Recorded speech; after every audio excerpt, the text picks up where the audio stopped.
O Grupo Onyx Can é pioneiro quando o assunto é cannabis medicinal, transformando ciência em saúde. No Brasil, somos os únicos a trazer uma linha completa de produtos de cannabis medicinal, incluindo produtos com maior teor de THC no padrão Farma de produção.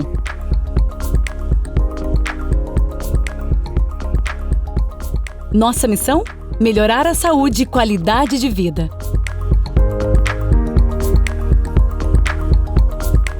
Nossa visão? Revolucionar a forma de tratamento e o sistema de saúde do brasileiro.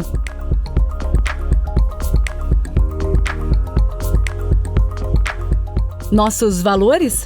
Comprometimento com a saúde com transparência, de forma responsável para garantir segurança e bem-estar.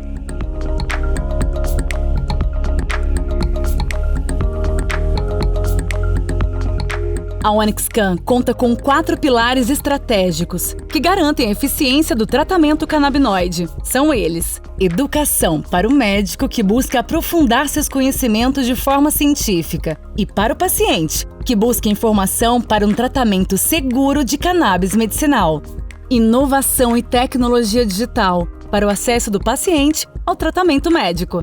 Farmacêutica com uma linha completa de produtos de cannabis medicinal, tendo uma linha própria de produtos: a Tegra Usa Line, a Tegra Euroline e a Tegra Nanoline. E ainda possui acordos internacionais exclusivos com a MGC Pharma e Citec para importação de produtos, incluindo pesquisas científicas e registros de produtos fitoterápicos e naturais, com tecnologia farma de ponta, dentre eles com a parceria da MGC Pharma para 7 produtos oncológicos e 1 para Covid. E na divulgação de notícias, casos de pacientes e pesquisas, por meio da maior fonte de informação da medicina canabinoide brasileira, o portal de notícias Cannabis e Saúde, incluindo o Medical Cannabis Summit, o maior e melhor evento de cannabis medicinal do Brasil.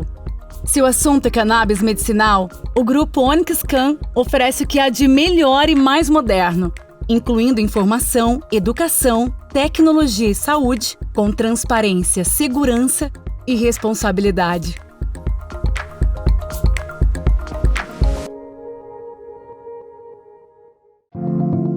Tegra Pharma é a empresa farmacêutica do Grupo Onyx Can. Sua finalidade é distribuir, importar e comercializar uma variedade de produtos de cannabis medicinal, naturais e fitoterápicos, e com tecnologia farmacêutica capazes de suprir necessidades médicas significativas, complementando os avanços da medicina. Nossa visão: oferecer produtos para novas formas de tratamento, tendo o paciente como protagonista do seu processo de cura, saúde e bem-estar.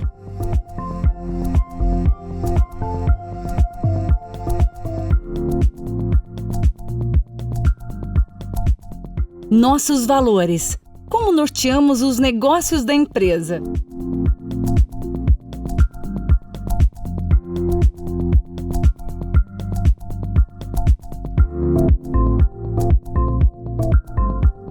Nosso diferencial: aliar pesquisa com tecnologia avançada, a fim de garantir o que há de melhor na produção e comercialização de cannabis medicinal e produtos inovadores no mercado. Tudo isso em acordo com as agências reguladoras de saúde, atendendo normas e especificações de qualidade.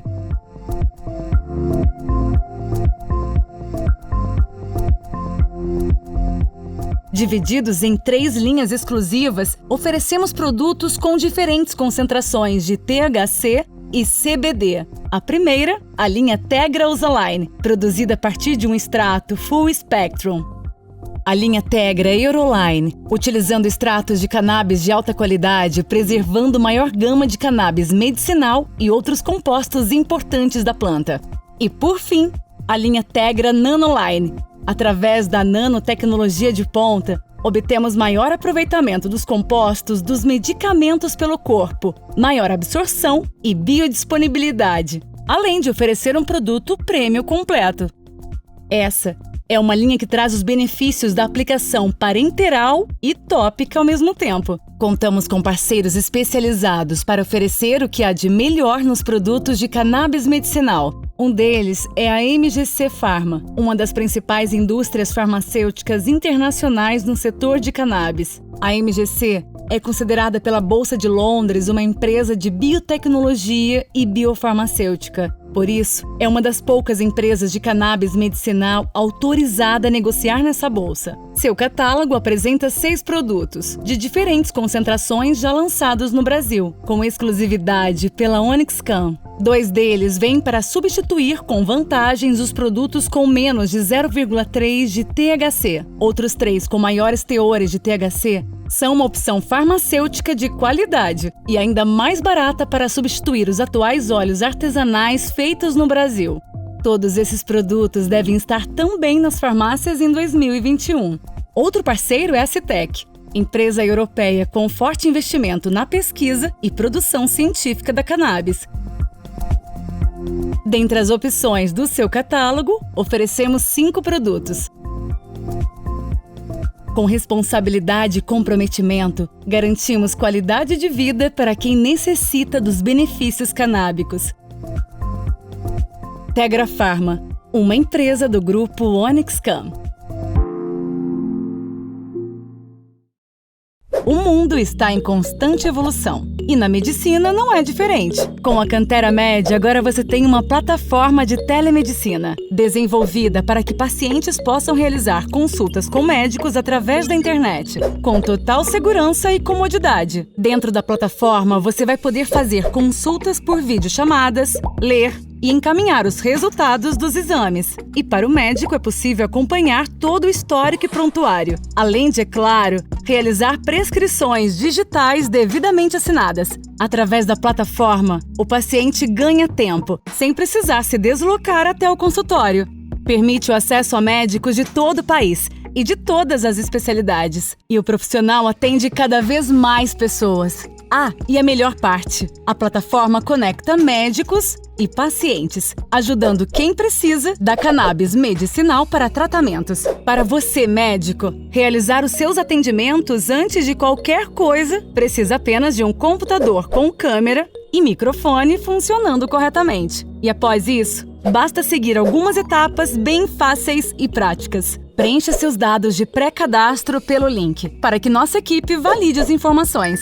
Você receberá um e-mail confirmando seu cadastro, habilitando seu uso com login e senha de primeiro acesso na plataforma. Agora, acesse o site www.canteramed.com/telemedicina e clique no botão cadastrar. Complete todos os campos com seus dados corretamente. Disponibilize a sua agenda de forma simples e intuitiva. Lembrando que gerenciá-la depois é muito fácil. Durante a consulta na lateral direita, você conta com guias informativas com todos os detalhes sobre aquele paciente e do que se trata essa chamada. E ainda não acabou. Agora vão alguns detalhes importantes para que a sua utilização seja a melhor e mais segura possível.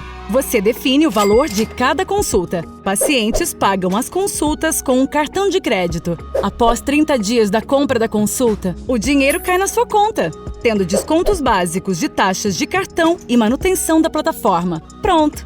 A partir deste momento, você está liberado para realizar suas consultas online. Caso necessário, uma equipe de suporte especializada estará pronta para te atender através do telefone, WhatsApp ou e-mail. Plataforma Cantera de Telemedicina, o seu novo consultório digital.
Olá, sejam muito bem-vindos à segunda edição do Medical Cannabis Summit, uma parceria da Onyx-Can e da Transformação Digital.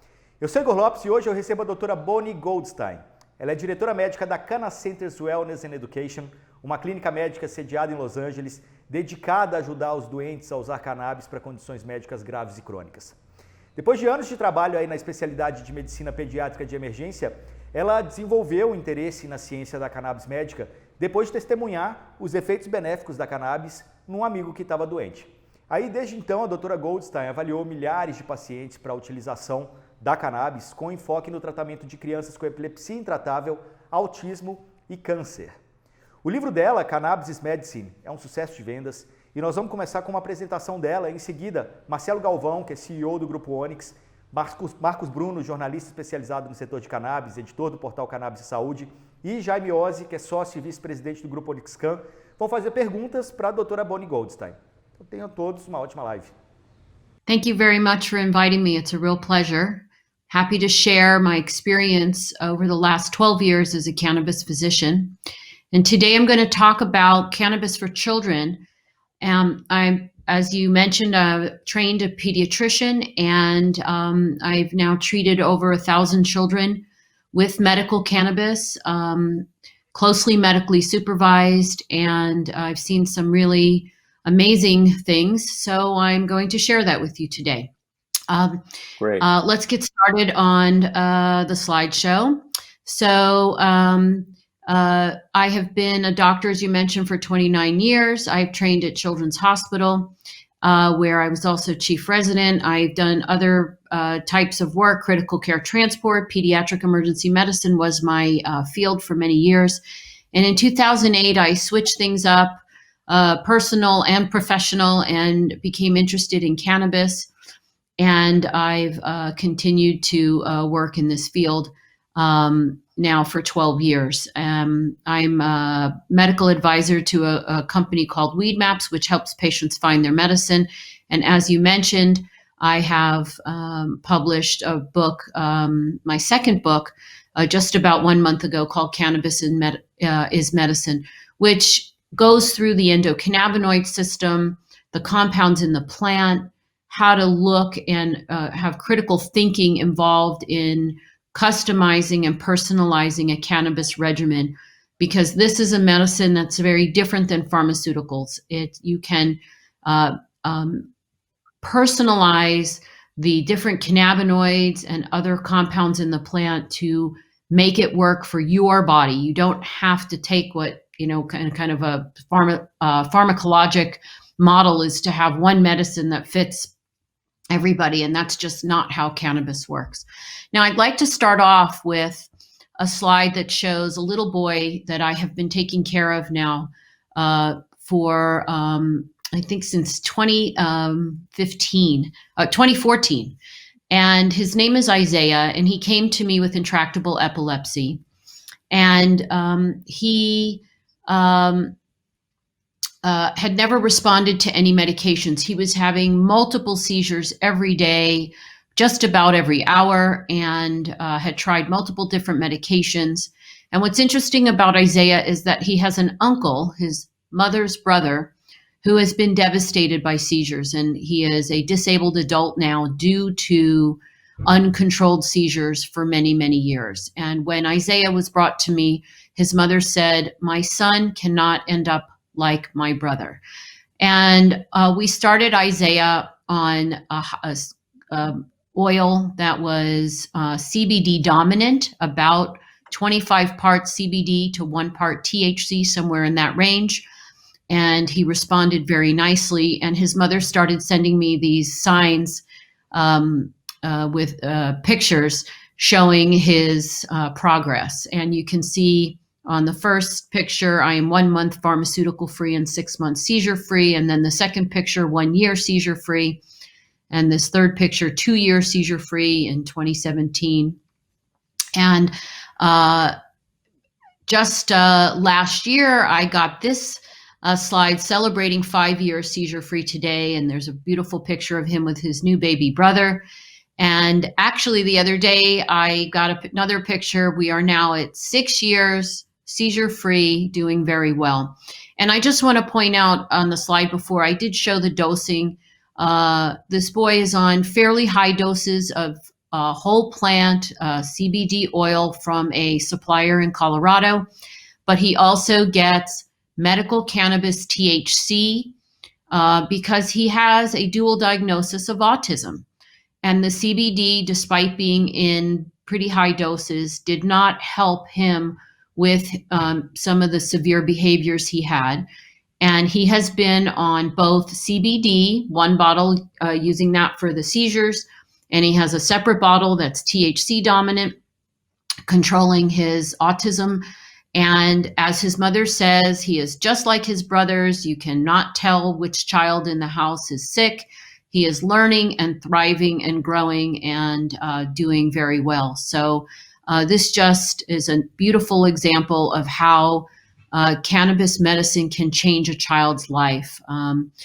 By the way, I would share with you that there probably is some genetic condition in this family because there's also an aunt with seizures, and no one's been able to test because their insurance won't cover it for a genetic syndrome. However, this child has responded beautifully, and we have also now taken on his uncle and started treating him with CBD. So we will see what happens there. Now, moving on, the most common pediatric conditions that I see: treatment-resistant epilepsy, we see autism and cancer. Those are probably the top 3 conditions I see. However, we also see ADHD, anxiety, depression, bipolar, obsessive compulsive disorder, and oppositional defiant disorder. These are not very common in children, but we do see these conditions. And for many of these families, remember that they have tried medication before coming to our office, and they are not still, even in California, where we've had medical cannabis for over 20 years, it's still not considered a first-line treatment. For most families, I would say about 85% of the patients that are coming in have either tried pharmaceutical medications or they are currently on pharmaceutical medications. And as you know, children with developing brains using psychotropic drugs can sometimes be very difficult. And so with cannabis, we have another option. I've seen a number of teenagers with eating disorders. I've seen a lot of patients with Tourette syndrome, both children and adults. Chronic pain, which is not very common in my pediatric population, but I do have a number of chronic pain patients doing very well on cannabis. Autoimmune disorders, certainly genetic conditions that have a lot of these other, dual diagnoses. And then, of course, very sadly, end of life.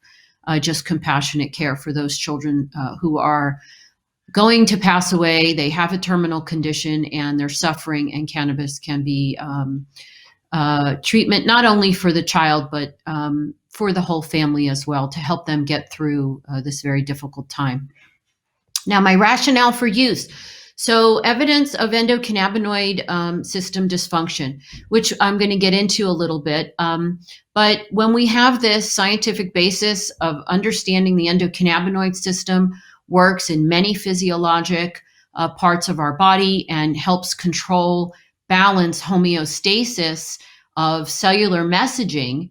Remember, all of these conditions I've already mentioned, many of them have imbalanced messages being sent. When you have a child who is so aggressive and so violent or self-injurious, we know that these are imbalanced messages being sent. And so, and I'll go through some of the evidence there as well, showing that there is an endocannabinoid system problem.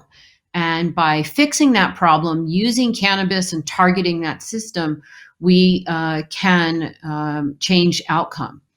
Excellent safety profile. Look, I am a conservative, pediatric trained physician. I don't just hand out cannabis to everybody who walks in the door.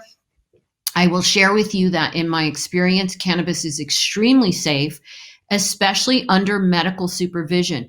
My patients rarely have side effects if they're on the proper medical cannabis regimen. If somebody calls me and says my child has this side effect, then we tweak things, we change it up so that we can eliminate the side effects and only give the benefits. And the beauty of that with cannabis is because there are so many different chemovars or strains out there that you can often dial it in by making little changes, and also by using the various cannabinoids together in the way that we call synergistically. Tolerated well by most. There are a few patients out there that just do not like the way cannabis makes them feel, or they just don't respond to it. But in general, it's very well tolerated. I have not seen organ damage. And again, how are we determining that? Basically blood work. So CBC, so complete blood counts, is I've not seen affected by cannabis. Kidney function tests, electrolytes, all of this, I've not seen any issues. I have a little star next to no organ damage because we do talk about liver damage with Epidiolex, which is the pharmaceutical CBD that was approved here in the United States 2 years ago. They did document some elevated liver enzyme tests with very high doses of CBD, but it was only when combined with a drug called valproic acid. And of course, in those patients, their liver enzyme tests are already being monitored because valproic acid on its own can cause this problem. So I can share with you that in my patients using whole plant cannabis, we can get away with lower dosing. We don't need as much because it's not a pure CBD. There's other compounds in there doing a lot of the work, so to speak. And I just don't see problems at all with organ damage. Again, quality of life. Many of these families are suffering. It's not just the child suffering. It's the whole family, the siblings, the parents struggling with daily seizures or severe behavioral issues, or a child fighting cancer. And this certainly, there's no question in my mind that we can provide quality of life with cannabis, whether either as an add-on medicine or as the one medicine helping the child. Again, compassionate care, end of life, I think is self-explanatory. And I will share with you that it is crucial to have tested products that have different cannabinoid and terpenoid profiles readily available. Not everybody responds to the same product. All these products must be tested. In my practice in California, we did not have tested products, I think, for the first 10 years that I did this. And I insisted that the families get the products tested, which did add a little financial burden. But if you don't know what you're taking, you don't know what's helping and you don't know what's not helping. So it's extremely important for products to be available, tested and safe and clean. So the statement I make about cannabis is, with medical supervision, there is clear clinical evidence of significant benefits with no toxicity. And I will also share that I am not discussing recreational or adult use. That is a different story. We must separate medical from those adults that want to use this for whatever purposes this is, or recreational purposes. I'm talking about medically supervised cannabis. Now, to share with you, in California, we have many, many products available, many cannabinoids available. So the phytocannabinoids are the plant-derived cannabinoids. When I say that, let's say, Delta-9 THC is available, that doesn't mean it's the only compound in the bottle. There's hundreds of compounds in that bottle. It's a whole plant product, but that is the dominant product.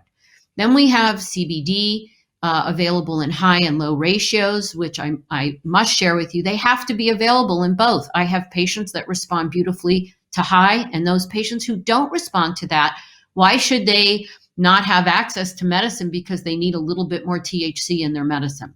We also have the THCA, which is the acid raw form. We have CBDA, which is the CBD in raw form. We have CBG available, cannabigerol, which I've seen help very much with anxiety in many of the children with autism. THCV is available, Delta-8 THC, and also CBDV is just coming onto the market now. And these compounds are I would say, a little understudied, but they have shown to help with anxiety, with seizures, with nausea, and certainly having these available only expands the benefits for the patients. Now, I'm going to mention intractable epilepsy, which affects about 1% of the population. 30% do not respond to medications. The incidence is quite high in children compared to adults, double the cases. And the definition of intractable means the failure to respond to adequate trial of 2 medications, whether alone or in combination. And the chance of responding after 2 drugs do not work is about 1 to 4%, depending on the study. And certainly this is a large burden in children, and which can include irreversible brain damage, behavioral and motor issues. And I'll just share with you the picture here of a family, a little girl named Olivia. Her story is in my book. They were so generous to share their story. What a wonderful family. This little girl was having about 40 seizures a day, and she has been seizure-free for 5 years on a high CBD or a CBD dominant oil. She does have other medical issues. In fact, in this picture, she had just gotten her hips. She had dislocated hips and she just had surgery, but she's doing phenomenally well. She loves school and she's just really thriving now that her seizures have stopped. Now, in this slide, I'm just comparing some of the studies that came out over the last 5 years. These are all retrospective, which means that they just looked at patients who were using cannabis and collected data. It was not a trial where the investigators were providing the medicine. It was these were all surveys. The overall and you can see here, so the first article in 2015, this was a survey done at UCLA, which is here in Los Angeles. And many of these patients were in my practice. This is from the Pediatric Neurology Department. And they surveyed 117 patients. And you can see the 85% of families reported overall seizure reduction, seizure freedom in 14%. Remember, these are children who have previously been diagnosed with intractable epilepsy, meaning really very little chance of getting a good result. And so this is pretty phenomenal results. In most of these patients, they were using over a 15-to-1 CBD to THC ratio. You can see the dosing on median there and benefits. Parents reported better sleep, alertness, and better mood.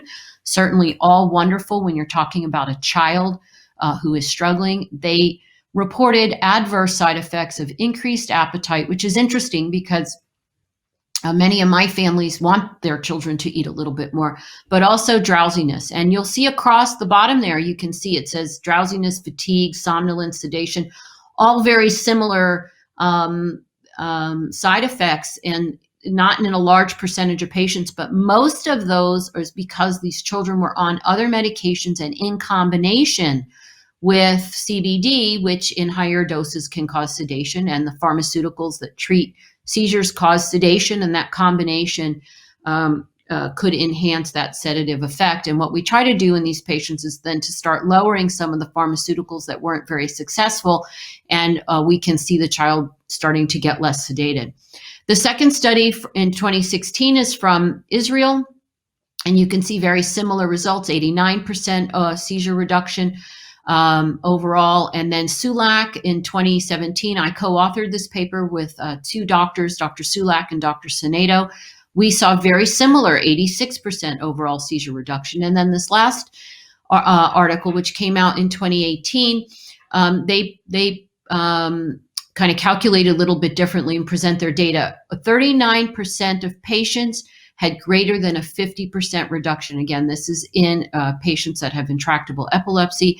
And you can see seizure freedom in our patients runs somewhere between 10 and 15%, which is quite good for this intractable population. And again, if you look across the benefits, they all talk about more alert, more awake, and improvement, which, by the way, we don't always see with pharmaceuticals. Now, moving on to the anticonvulsant effects of CBD. Now, CBD is interesting because it has over 65 targets that have been described in the brain. There are probably more. And it appears to be mostly independent of the endocannabinoid system, meaning that CBD targets many receptors and transporters and enzymes outside of the endocannabinoid system. So it works within and outside. It's really a powerhouse medicine. And it's not fully understood why CBD stops or reduces seizures. However, what we know is that it inhibits neuronal excitation. Remember, seizures are an excited brain cell sending messages. And so when you get this inhibition, you're kind of slowing down and dampening down those neurotransmitters that are triggering a seizure. We know that CBD modulates intracellular calcium, which helps control that excitation. CBD does something very different than other seizure medications in that it reduces neuroinflammation. We know neuroinflammation to be a part of epilepsy and a brain that is having a lot of seizures. Other medications used for seizures, the standard pharmaceuticals, do not reduce neuroinflammation. So CBD has this added benefit. One particular mechanism at the GPR55 receptor, CBD blocks the compound that binds to that receptor, and in doing so, enhances calming of the brain and inhibits the excitation, getting a mechanism here, which again reduces the overexcited brain state. We also know that CBD enhances your own endocannabinoid function by allowing your endocannabinoids to have kind of a longer lasting effect. But understand, please, that we do not know everything about this, and research is ongoing all over the world. Now, I want to share a case report of a 10-year-old girl with a congenital disorder of glycosylation. This is a very severe condition, and these patients really prior to being given cannabis, they're having many, many seizures. This little girl was having hundreds of seizures a day on her EEG. At the age of 10, she was severely developmentally delayed. She had tried over 12 medications with no benefits. And at the time I saw her, when I met with them, which was 6 years ago, she was on a only drug was phenobarbital, as they were just having trouble getting her off. Every other drug did not work, and they weaned her off. Now, we started her on CBD dominant medicine. She had no seizure reduction, but she appeared to have more eye contact. She started smiling. She became more alert, and we titrated up the dose. And although we saw these benefits, the mother reported she was still having similar seizures as prior to starting the CBD. So then we added in THCA, which we've had here in California now for a number of years. And she, with the addition of THCA, which is very understudied, but it appears to be also an anticonvulsant. She had greater than 90% seizure reduction. And over the years, now understand, she's 16 years old now. She's been on cannabis for 6 years. We have tried many different products. You can see she's getting multiple cannabinoids, CBD, THCA, THC, CBDA, CBG, and you ask, why is she getting so many? Each one seems to provide some benefit. So we start low dose and we titrate up, and her parents are excellent at assessing whether or not something is helping her. It turns out that her current CBD to THC ratio, when we add all of the various cannabinoids from these different products together, she's on 1 part CBD to 1.7, so almost 2 parts THC. Without access to these other compounds, I know that this child would not be where she is. What's amazing is she's had no negative side effects, and she's made incredible advances. She's awake and alert. She said mama for the first time. She's using an iPad. Her motor skills are improving. She's outgrowing the phenobarb. We're not even weaning it. We're just letting her get bigger. And interestingly, the mom sent me a video over the past year that shows that she's able to feed herself and also use a cup with her own hands, with her own abilities. And that was something that nobody ever thought that she'd be able to do. Now, moving on to autism, as you can see in the slide, there are many articles that have just come out in the past few years looking at cannabis for autism. And why is that? Is because this is a very difficult condition. It's a spectrum disorder. The children present in very different ways. There's a huge range of symptoms. Some kids have some symptoms and not the others. But it's important to understand that we have very little understanding, and we also don't have very good treatment. And so this is a novel approach to using cannabis for this. A couple of studies that I want to share. The first study here in 2013, Siniscalco found that children with autism, when you draw their blood, they had abnormalities found within their endocannabinoid system. So on the left hand, the top graphic, on the left-hand side, it says CTL, that's controls. And you can see there's 100% across the board here, 100% expression of all these various parts of the endocannabinoid system. And when you see AD, autism disorder, on the right side of the graphic, you can see that everything is a little bit off. Some things are low, some things are high. There's clear dysfunction within the endocannabinoid system. And the understanding is that when we give cannabis from the plant, we are trying to help balance out what is imbalanced in the brain and body.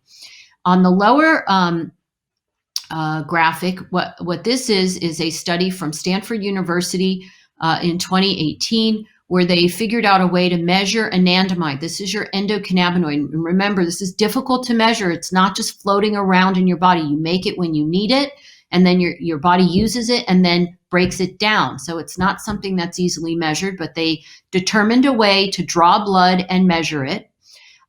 We cannot go into the brain of children to measure this. So they drew blood, and they were able to devise a way to measure. And what they found was that the children with autism, as you can see in the blue bar, had lower levels of their endocannabinoid compared to the control group. And the levels were low enough such that these concentrations differentiated the children with autism from the children who did not have autism without the investigators seeing the children. So what does that mean? That this may even be a biomarker or a blood test that can identify children with autism earlier, because now we wait until we see the clinical manifestation of autism. But I've had families come in and say, I knew my child was different than my other children at age 6 months, but we had to wait 3 years. If we could diagnose earlier, we can intervene earlier and hopefully help a patient live a more balanced life those first few years of life. Now, here's a report that came out of Israel, cannabidiol-based medical cannabis in children with autism. Understand that what they did was they chose 60 children between the ages of 5 and 18. 77% were low functioning, 83% boys, and all of these children were chosen for the study because of their severe, difficult behaviors. They were given 20-to-1 ratio, 20 parts CBD to 1 part THC, starting at 1 milligram per kilo per day dosing and titrating up. Most patients took 3 doses a day, meaning that's 1 milligram per kilo per day divided in 3 doses. And as you can see, they saw some very nice results. 61% reduced behavioral outbreaks, almost 40% improved anxiety, improved communication, and almost 50% able to decrease medications or lower dosing in almost a third of patients. 25% were able to stop other medications. Only 8% added or increased medication. And at the end of the study, 73% were still on treatment, which is, if you look at studies at the end of a trial, that's a pretty high number. And as you can see, the range of dosing was not huge. CBD 0.1 to 6.4 milligram per kilo per day. And I'll just share with you that for epilepsy, for Epidiolex, the recommended range is 10 to 20 milligram per kilo. So you can see this is much less than that. THC, again, low doses, 0.2 to 0.5 milligram per kilo per day. Another article that came out of Israel in last year, 188 patients between 2015 and 2017 using CBD to THC oil in a 20-to-1 ratio. And you can see at 6 months, almost 83% still in active treatment. That is a large number when you're looking at medicine. And if you look, 30% reported significant improvement, 53% a moderate improvement. These are excellent numbers. You can see that the slight improvement or no change is the minority of patients. Now, they do report that 25% had some side effects, and the most common being restlessness, which is interesting because what I have found in my practice is that for some patients, CBD can be overstimulating, which looks like restlessness. The child is running around even more than they normally do.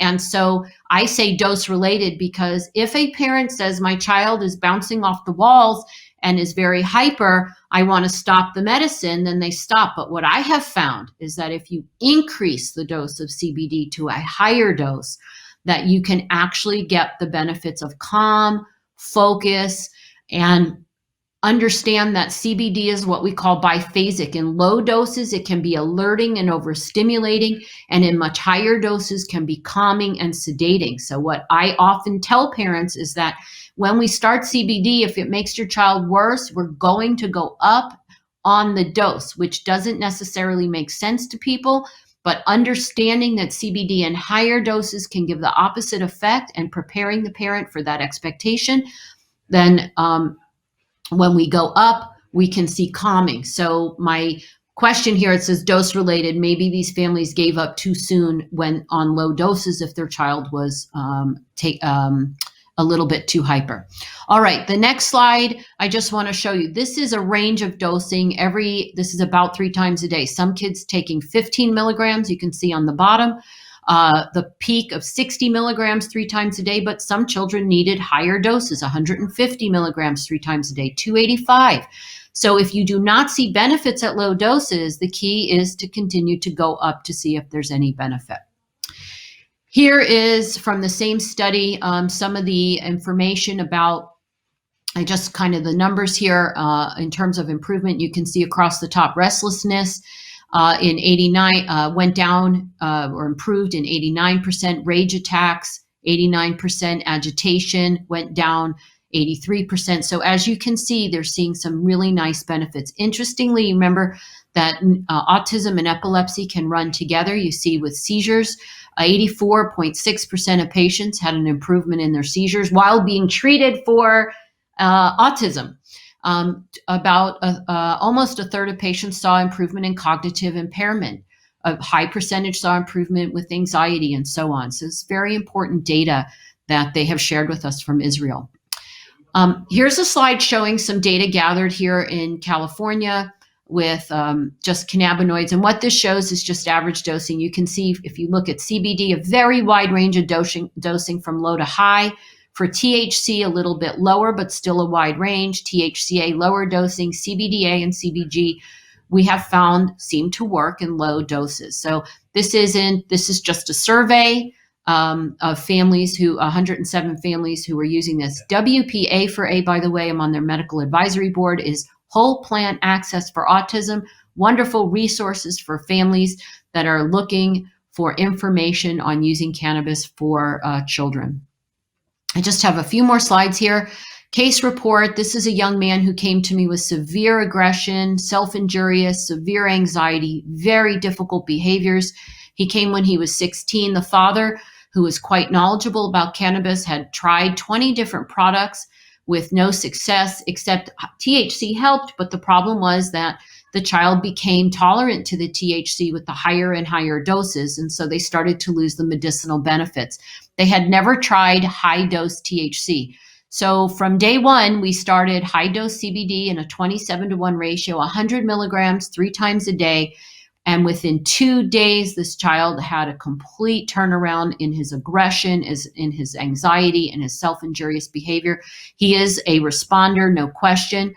And you can see his current regimen, which, by the way, changes sometimes with cannabis. Sometimes you have to go with the flow because, remember, kids and teenagers are constantly changing and developing. But right now he's on about 3 times a day of CBD 150 and THC 50 milligrams. And when the I asked him, how's everything going? We get this very brief School's great, everything's great, no complaints, and you can see him blowing out his birthday candles and enjoying life. Now, the last thing I'm going to talk about very briefly here is just pediatric cancer. Many patients come with severe side effects from the cancer or the treatment, and certainly cannabis has been shown to help with appetite, sleep, anxiety, pain, nerve pain, better quality of life in low doses. You do not need to take big doses of cannabis to help with symptoms.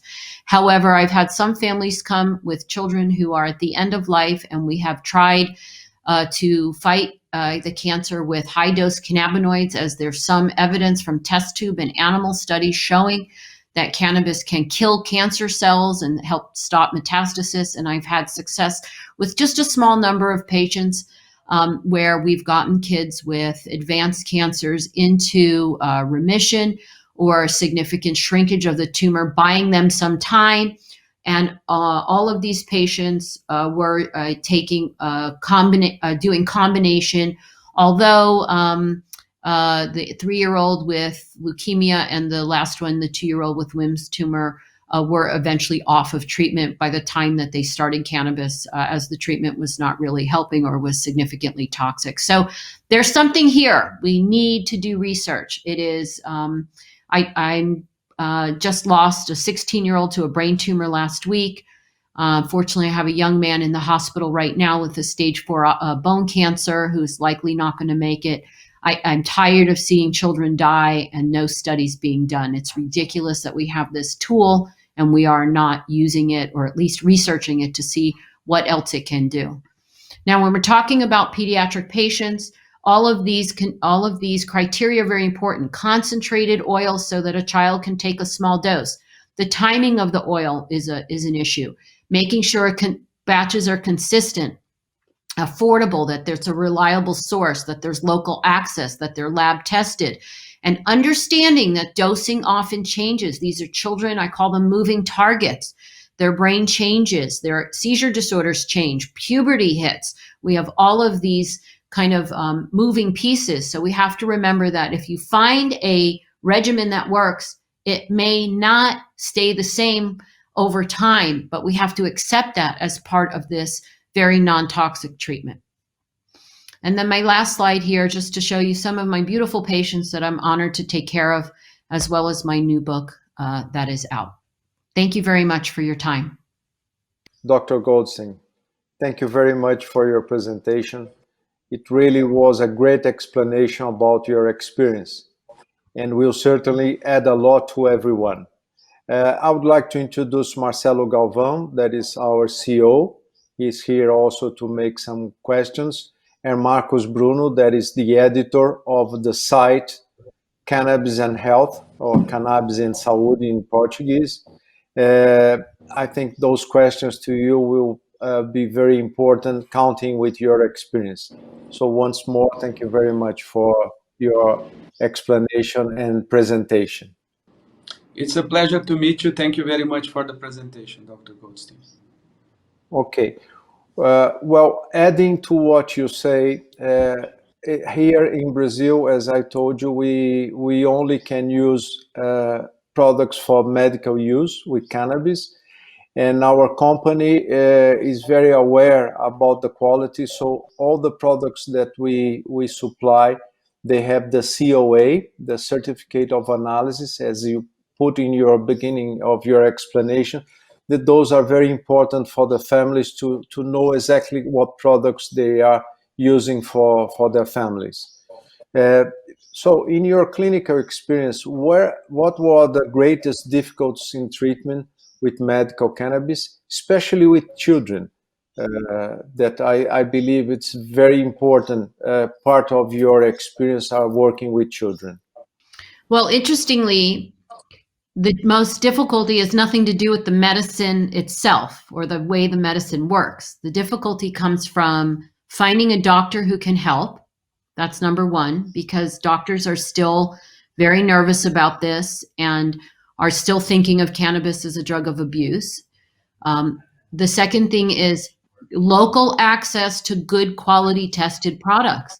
If I've had families have to drive 4 to 5 hours to buy the medicine. That is not something that we should be doing to families that already have difficulty with a sick child. That is adding insult to injury, if you ask me. Nobody should have to drive so far to get their medicine. And the other thing is just knowing that let's say what works. Let's say you finally find a product that works, that product is going to exist on the market, and you don't have to worry that it's going to disappear because it's not licensed or because the company making it says, oh, we're going to change it next time. We're going to use a different plant or a different genetic cannabis plant. And then the family buys the second bottle and it doesn't have the same effect as the first. And I encountered all of these issues very early on in my practice. And luckily, things are getting better as people recognize this and accept it as a medicine. But it should be built in from the beginning. You presented a series of studies in cannabinoids treatment, right? Most of them came from Israel. Even so, the medical community still says that there are not enough studies. Why is this still the case? Well, because we are not free to study cannabis. So in the United States, cannabis, marijuana is still what we consider a Schedule I controlled substance. So we have this schedule of a list, and cannabis is in the most restrictive category, where our federal government is still saying no medicinal value, high abuse potential, and lack of safety. That is not true. Absolutely not true. Yet we can't get it off that schedule. By being on that restricted schedule, we are not allowed to study it. They've designed it so they put it there and then you can't study it. So it's what we call a catch-22. I can't study it to prove to you it's safe, but you won't but you tell me it's not safe. So I keep going in circles. This is a problem. What are we afraid of? We are very smart. We have tons of smart doctors and researchers all over the world. Let's figure it out. Prohibition doesn't work. Families are going to find it and use it because they're desperate. Shouldn't we as scientists be leading the way? Not the families leading the way. We should be leading the way. That's great. Yes, I see that Marcelo would like to put a question. I would like to make a comment on that. I was just thinking during your presentation that maybe cannabis best use is against all the side effects and harms of traditional allopathic products. When you mentioned that the side effects using for some patients were related not to cannabis but with the combined drugs that were used during the treatment. So it's still a threatening for the industry, the allopathic industry, the use of cannabis, and I think that's why it's not allowed to be studied in the U.S. It's one of the reasons. I don't know if you are right. see it that way, but it's just something. I'm right. Okay, thank you. Mm-hmm. So, Jaime, I would like to take a chance to make a few questions. First of all, I was very curious when you mentioned, I'm going backwards and then to the beginning of your presentation. So you mentioned about the biphase of CBD, possible biphase effect of CBD.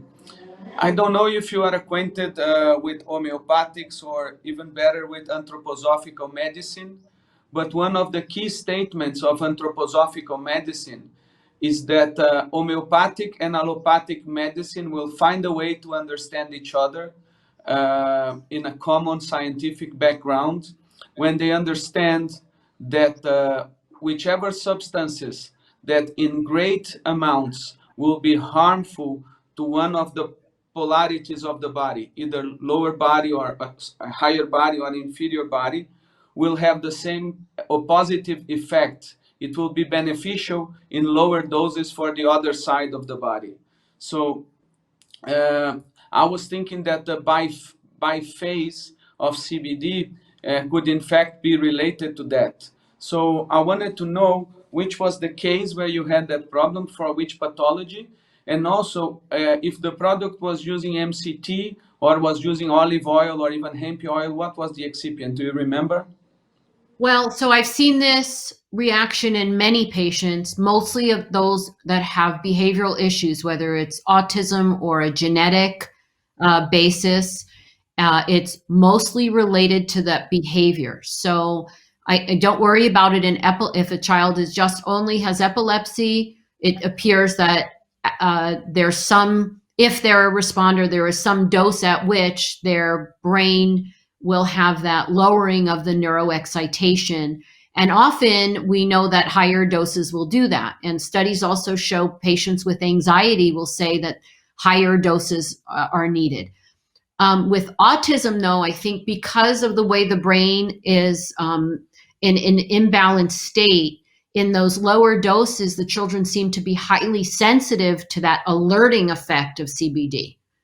And so they get this, and not all of them, but a fair amount of patients, I'd say probably somewhere between 30 to 50%, where I have to prepare the family. We may make your child worse behavior-wise. And I've had parents call me and say, my child bouncing off the walls, climbing the walls, won't calm down, won't go to sleep, hyper, hyper, hyper. And I say, go up. And then all of a sudden you see that opposite. So it's possible that it has something to do with what you mentioned. I'm not familiar with those other practices, so it's hard for me to say. But I think that you have to remember that CBD has so many targets, 65 different targets, that we cannot give up in a low dose if you don't see, because you may not be hitting some of those targets that need to be hit to get the benefits that you're looking for. Exactly, that's the idea. Maybe the amount, the increasing of the amount will make it go wherever it has to go, and then create the effect. Exactly.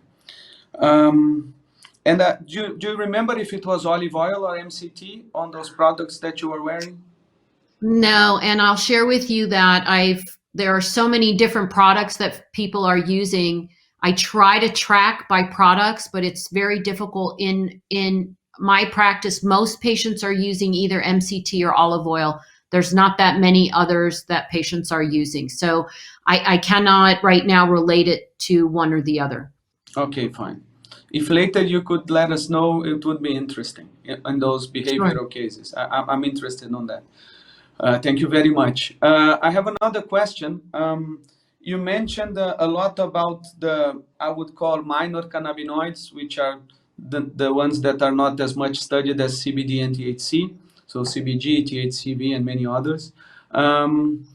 What have you found on your practice regarding those minor cannabinoids? Which ones have you tried, and which ones seem to you to have a good therapeutical result, and if related to any pathology, which would be those pathologies? Like, I'll give you an example. I think CBN is very good for insomnia.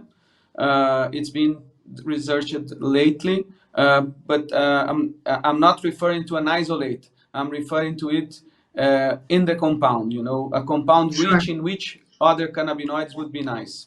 Right. So THCA is something that I use fairly commonly. THCA is tetrahydrocannabinolic acid. It's from the raw plant, not heated up.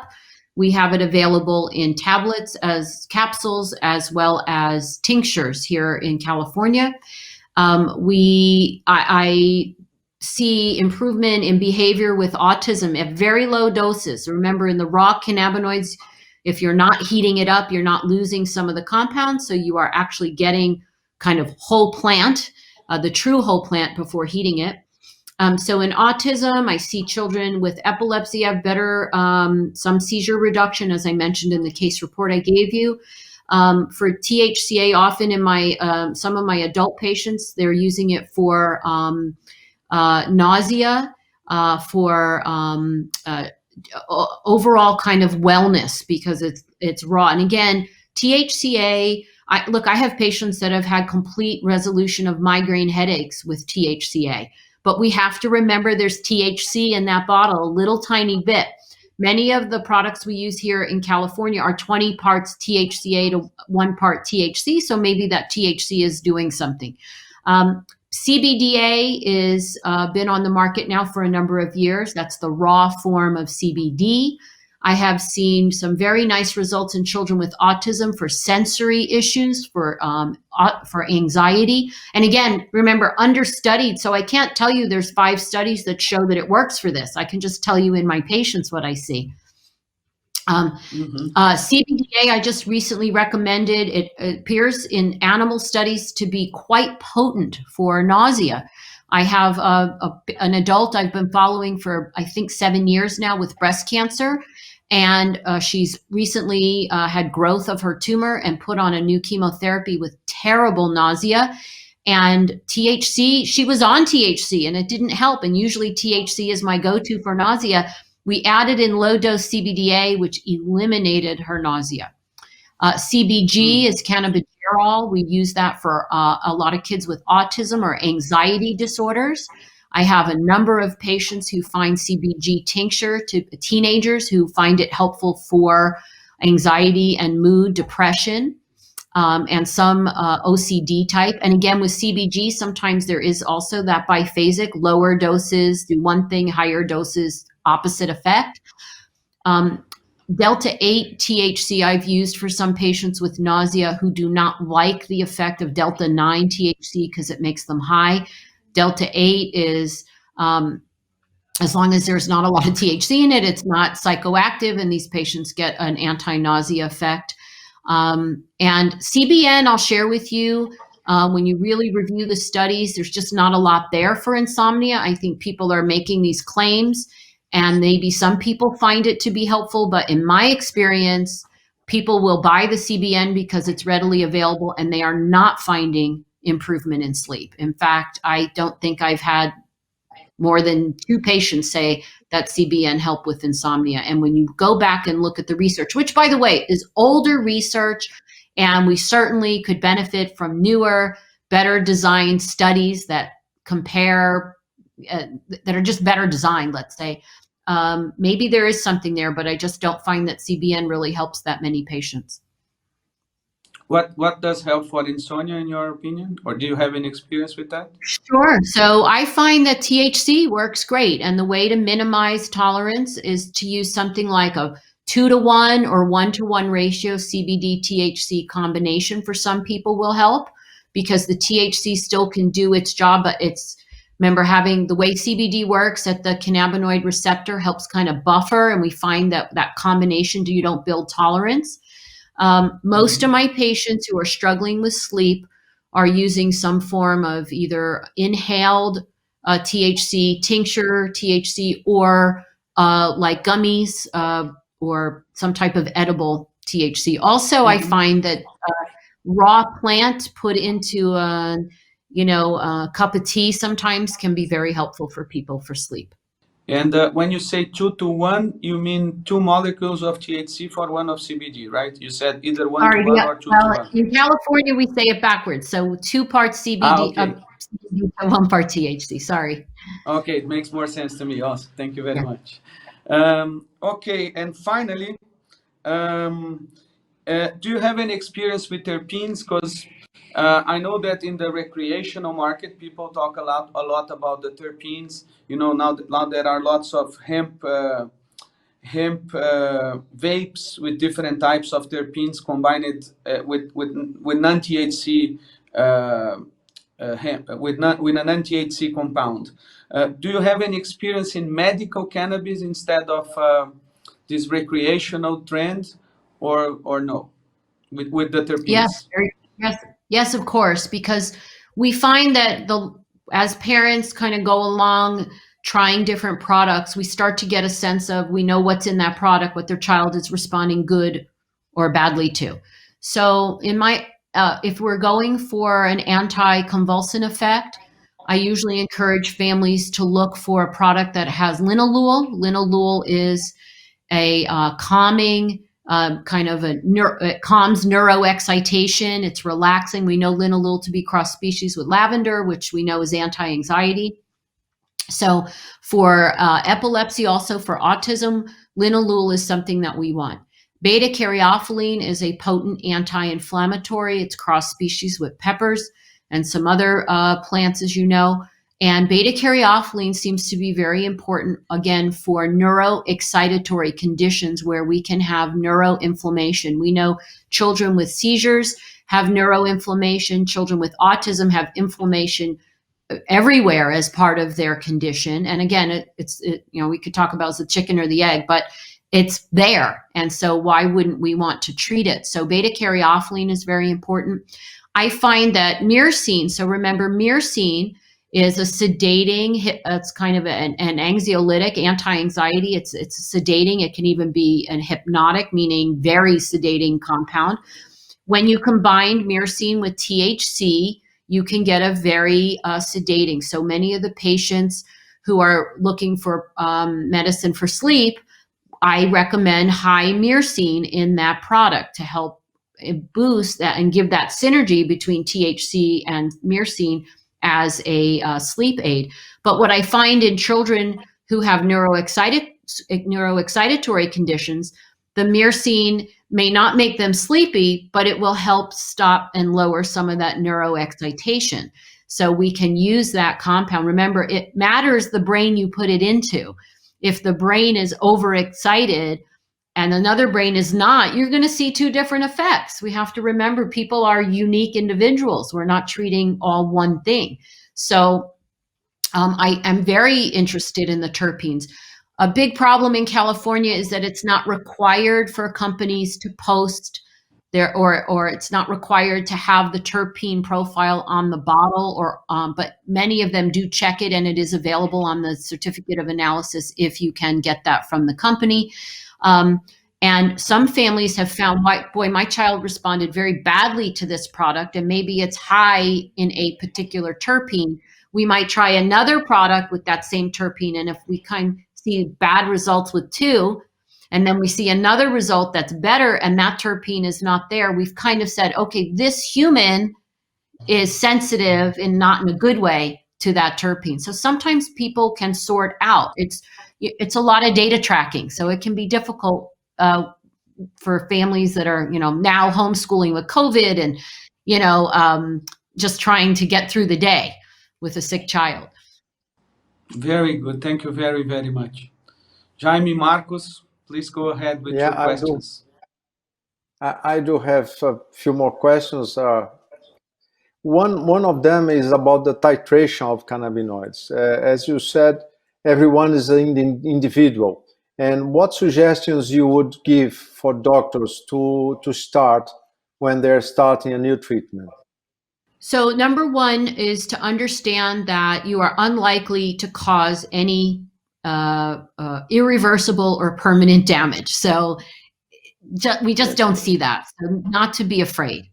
And the concept that we talk about and everybody's heard, start low and see how the response is, and then determine the next step based on the response. It cannot, I never send somebody home and say, here, do this, see you in 3 months.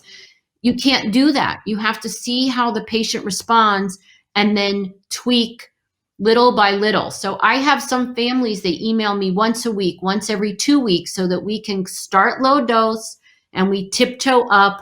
It's very labor intensive in the beginning, but if you continue, and it's important to be educated on kind of what the range of dosing is, because for CBD, I've got patients taking 10 milligrams a day, and I've got patients taking 800.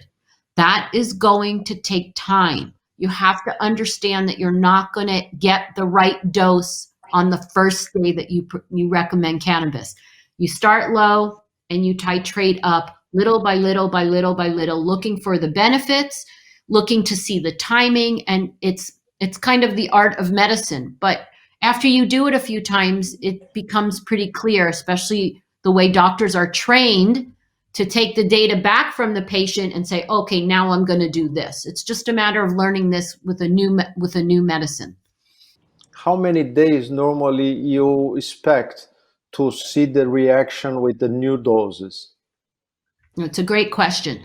So it depends on the compound. So for THC, THCA, I'm usually I tell people somewhere 2, 3, 4 days. There is a study that shows that it takes CBD somewhere between 2 and 6 days to get to a steady state in the body.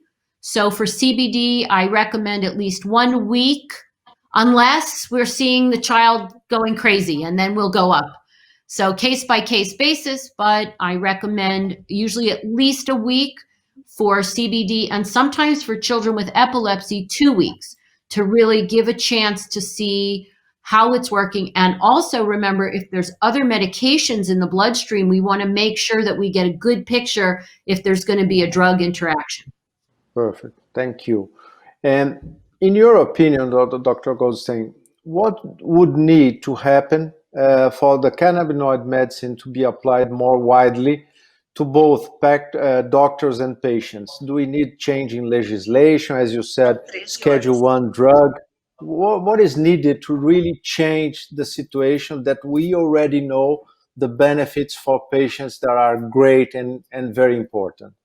Right.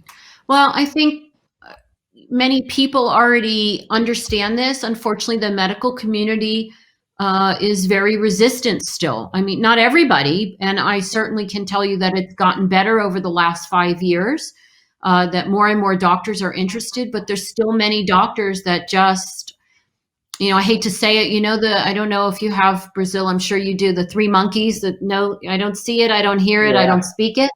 I don't understand that. Yeah, I don't understand it. It's just another tool in the toolbox. I say this all the time.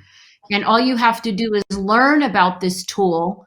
And if I was to wrap up the cannabis, what it can do, and package it as a pharmaceutical medicine and give it a different name, doctors would love it. They'd say, wow, good results, no side effects. Wow, it's natural. Oh my goodness. So we talked briefly before we started recording this. Undoing the brainwashing is going to take time, but I think, the reason I wrote my book was to try to change minds. The reason you have conferences like this is to try to change minds. If doctors could literally just put on their blinders for science only, let me look at what these compounds have been shown to do, I think that there is no case against it, especially medically supervised medicine. Okay, thank you. Marcelo, you want to add something? Yeah, I will take the risk to make a comment. It's because doctors are very good students. So whatever they learned in school stays in them for life, and it's very hard to change. And unfortunately, those alternative practices, and I always say cannabis is just the tip of the iceberg for alternative practices and alternative treatments, it's hard to change. But you have put it in a very nice way. Thank you very much. I have one last question, Jaime, if you allow me, before you continue, Yes, or please. do you want to make a? Okay, thank you. So you mentioned, Dr. Goldstein, a case of a patient where you have managed to use a 1 molecule of CBD for a 1.7 molecule of THC, and that you believe you have only managed to do it because of the other minor cannabinoids on the extract. Am I correct? Did I understand it correctly? I just want you to elaborate more on this effect of other cannabinoids, even reducing the dose of CBD and THC. What I understood from you is that you could reduce either the proportion between one or the other, which is the case, but also I know that with more cannabinoids, you can reduce even the total amount of CBD or THC being used. And I want to point that out, that we are very keen with that information here, because in our line of products, we have one product, just to give you one example, but it stands for all that we have here.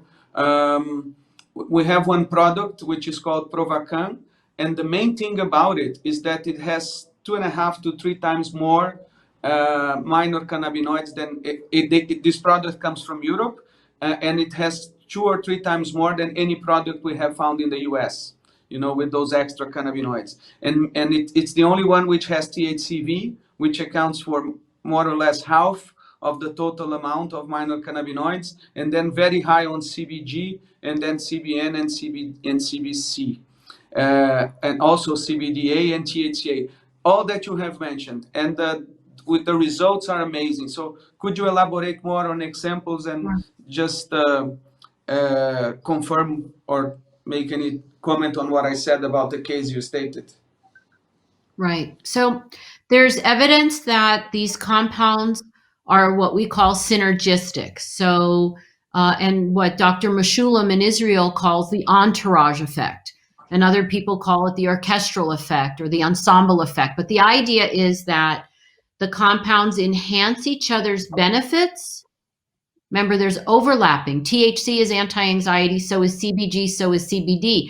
So rather than taking a large dose of one, you can overlap by taking, and it's not just additive, it's actually exponential. So Perfect. Understand that synergy is there.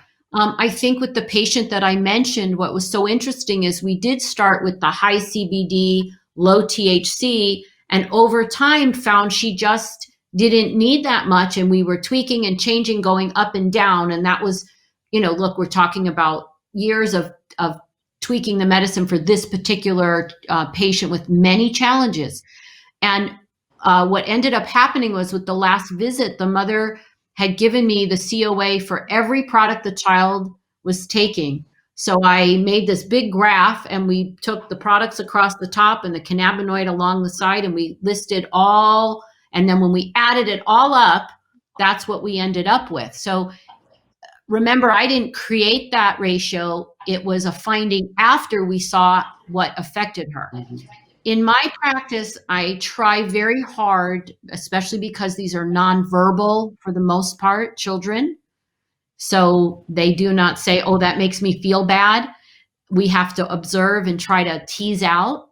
I try very hard to start with compounds that are what we call monodominant, either high CBD, high THC, high THCA. So I can have an understanding of what that particular compound does for that particular patient before we start combining. I never start patients on a combination treatment right out of the gate, because if there's a negative effect, I got to go back and start all over because I don't know which compound in there. Is it more than one? Is it one? So I like to know, and it's not single molecule, remember.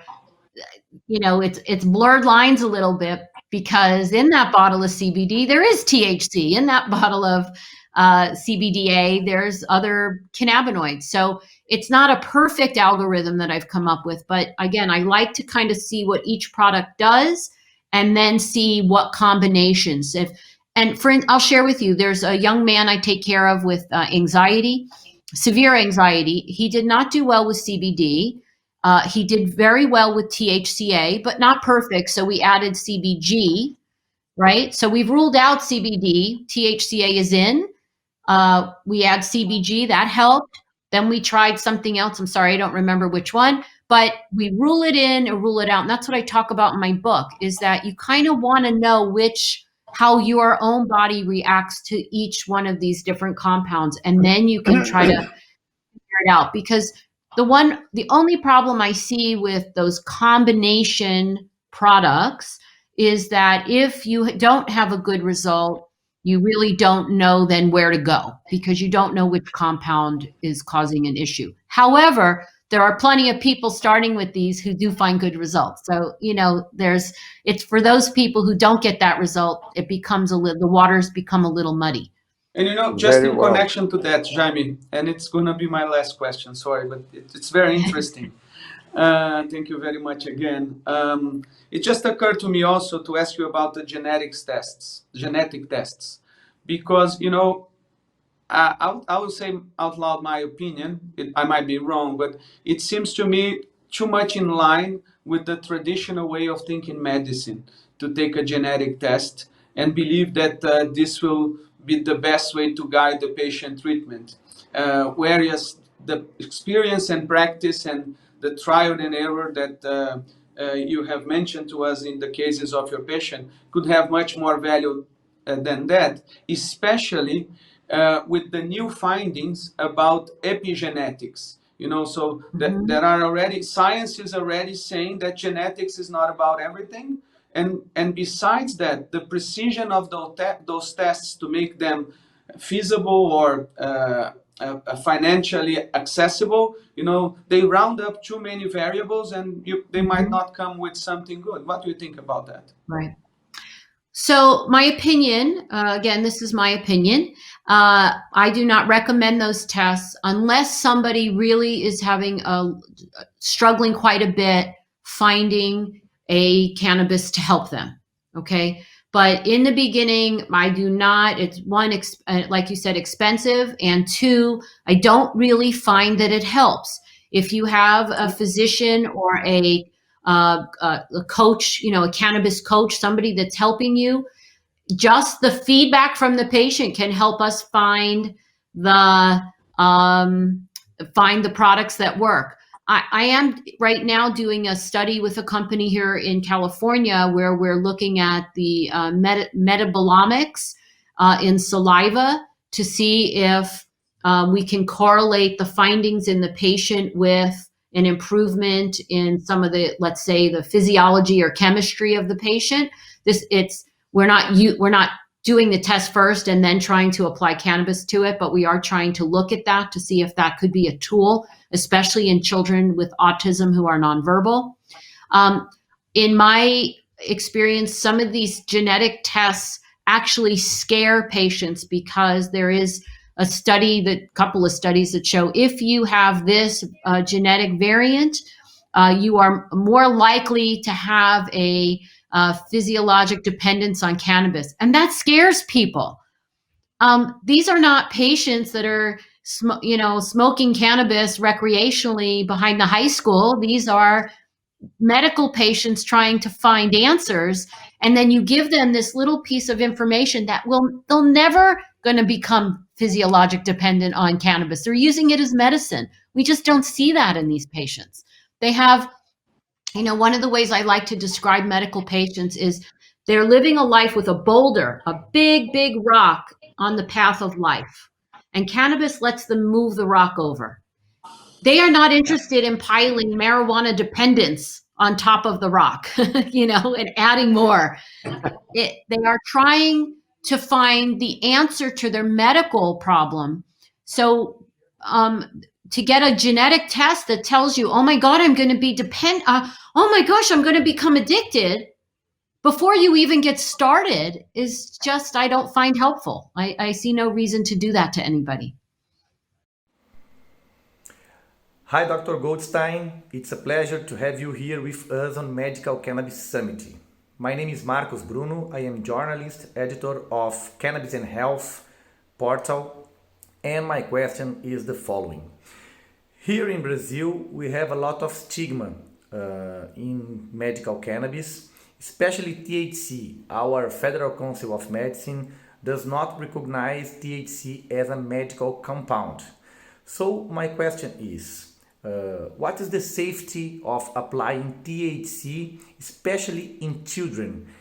Can the side effects of THC become a danger for the children? So in my experience, again, under tight medical supervision, THC is safe, it is well tolerated, and what you must understand is that the patient population we are treating is not healthy. These are children that likely have some dysfunction within their endocannabinoid system, including what has been shown not only out of that study from Stanford, but also from another study from Israel showing that these children have lower than normal levels of anandamide. Anandamide is an endocannabinoid. THC mimics anandamide. By giving these children a THC compound, you are replacing anandamide. If a parent calls me and says, we started THC yesterday and my child looks intoxicated, we stop it. It's very easy. There's no long-term damage from a child having that experience. They're not on that for years and years. Oh, keep giving it. We don't do that. It is very tightly controlled. And remember, that in a patient that has low anandamide, they can take a dose of THC that I could not take, you could not take, but they can take. I liken it to giving insulin to a diabetic. If a person has diabetes and you give them insulin, it helps them. If I gave insulin to a person without diabetes, it could be dangerous. So you have to remember, who are we giving this medicine to? You must remember that a child who has severe, aggressive, self-injurious behavior that cannot sit down and do therapy or sit down and learn may be in that situation because they're missing chemical compound that helps balance the brain.